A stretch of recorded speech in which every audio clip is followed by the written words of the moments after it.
Hello दोस्तों, आपका स्वागत है हमारे YouTube चैनल पे। हम आशा करते हैं आपके और आपके परिवार हमेशा खुश रहे और स्वस्थ रहे। आज हम फिर से आए एक नए रिएक्शन वीडियो के साथ। वीडियो का टॉपिक है वो मैं आपको बता दे रही हूँ, हनुमान जी का ऐसा जिंदा 10 रहस्य जिसके बारे में हम आज बात करने वाले हैं। तो आइए हमारे साथ वीडियो में बने रहिए।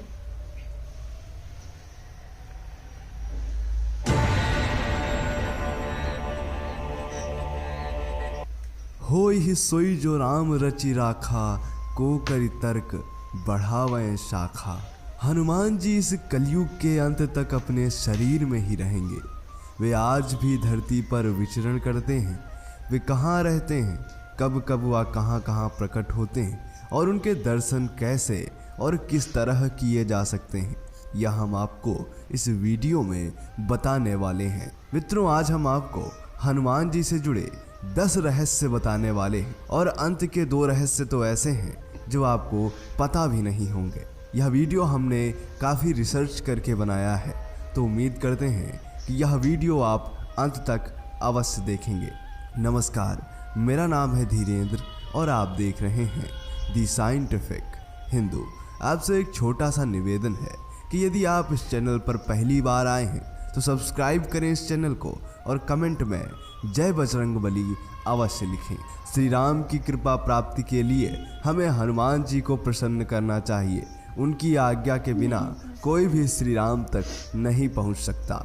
हनुमान जी की शरण में जाने से सभी सुख सुविधाएं प्राप्त होती हैं। इसके साथ ही जब हनुमान जी हमारे रक्षक हैं तो हमें किसी भी अन्य देवी देवता, बाबा, साधु, ज्योतिष आदि की बातों में भटकने की जरूरत नहीं।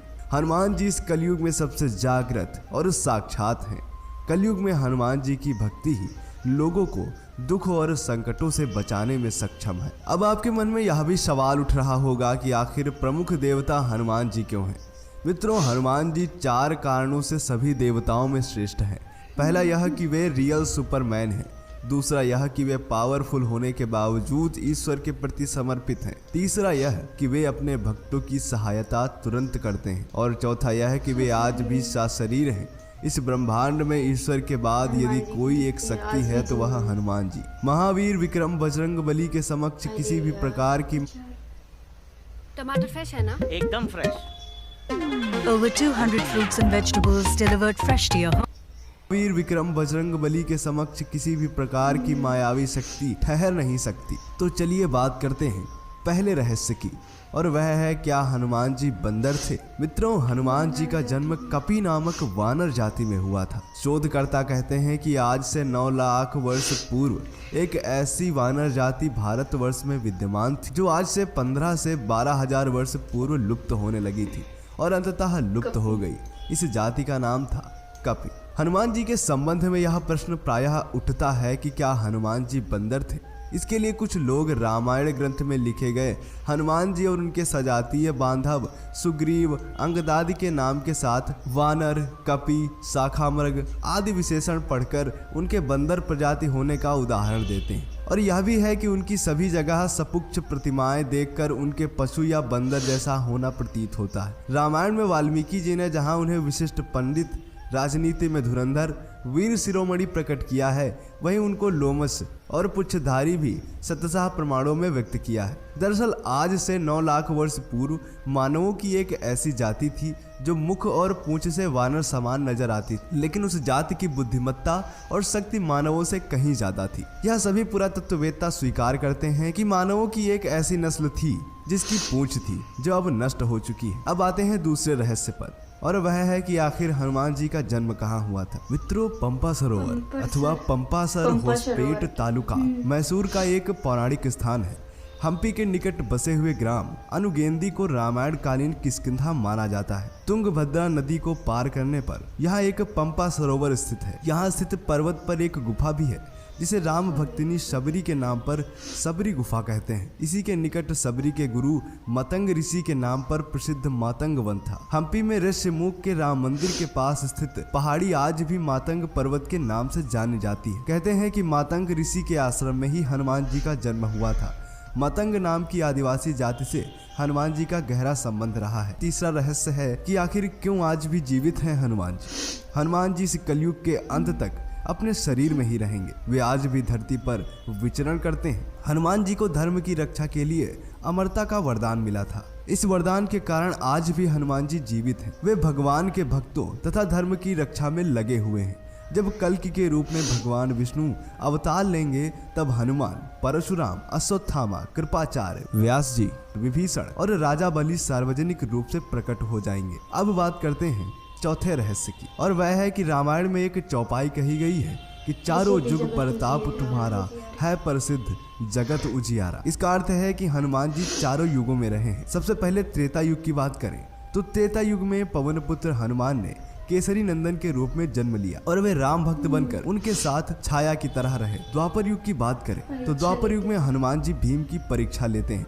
महाभारत में प्रसंग है कि भीम उनकी पूंछ को मार्ग से हटाने के लिए कहते हैं तो हनुमान जी कहते हैं कि तुम स्वयं ही हटा लो, लेकिन भीम अपनी पूरी ताकत लगाकर भी उनकी पूंछ नहीं हटा पाते हैं। इस तरह एक बार हनुमान जी के माध्यम से श्री कृष्ण अपनी पत्नी सत्यभामा और गरुड़ की शक्ति के अभिमान का मान मर्दन करते हैं। यदि कलयुग की बात करें तो मनुष्य पूर्ण श्रद्धा और विश्वास से हनुमान जी का आश्रय ग्रहण कर ले तो फिर तुलसीदास जी की भांति उसे भी हनुमान और राम दर्शन होने में देर नहीं लगेगी। कलयुग में हनुमान जी ने अपने भक्तों को उनके होने का आभास कराया है। ये वचन हनुमान जी ने ही तुलसीदास से कहे थे, जो थे कि चित्रकूट के घाट पे भई संतन के भीर, तुलसीदास चंदन घिसे तिलक देत रघुबीर। पांचवें रहस्य की बात करते हैं और वह यह कि कहाँ रहते हैं Hanuman ji.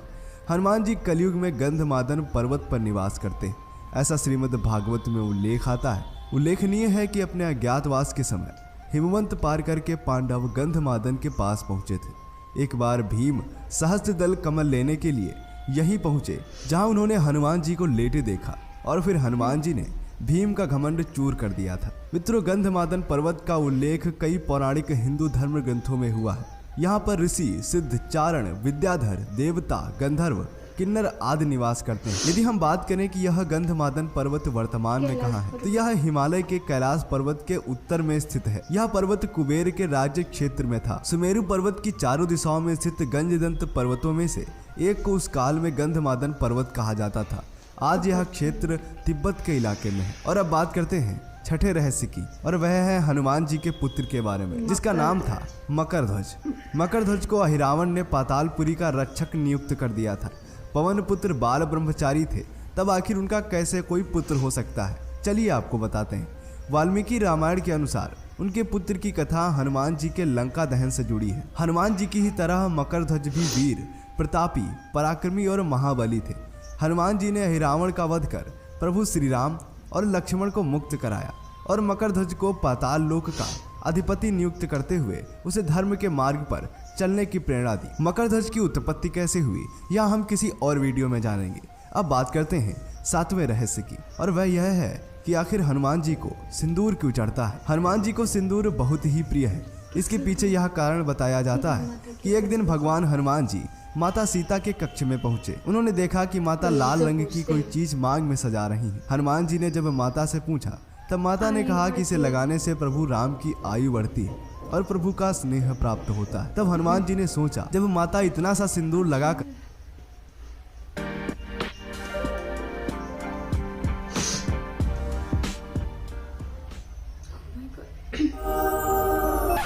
Need it in minutes? Just blink it. Download the Blinkit app now.